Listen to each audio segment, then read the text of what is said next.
Questi mondi sono, cioè l'artigianato, la ricerca artistica, il design, sono strettamente correlati tra di loro.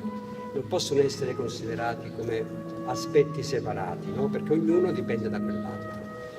Anche per questo abbiamo voluto invitare persone che vengono da paesi culturalmente lontani da noi, no? Dal nostro concetto di artigianato, di ricerca, in forme anche molto articolate, perché c'è l'artigiano indiano che è venuto dall'India e che sta preparando il suo set di lavoro con i suoi tavolini, i suoi attrezzi portati dall'India, quindi una cosa molto anche esteticamente carina da vedere, no? Con questi loro spazi molto, molto curati, molto diversi da quelli che noi siamo abituati a vedere nei nostri laboratori, no?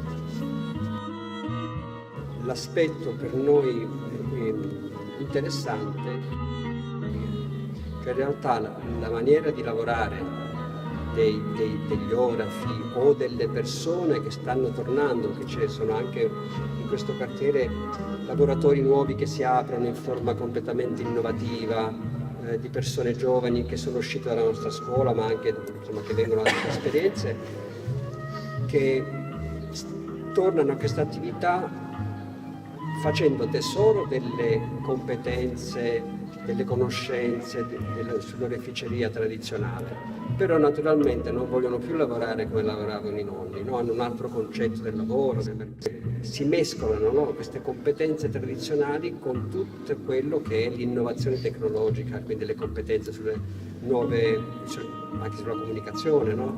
È una forma molto dinamica di lavorare rispetto ai vecchi, che è molto interessante, no? Perché offre, cioè ha una potenzialità diversa. Il sistema di lavoro è cambiato completamente.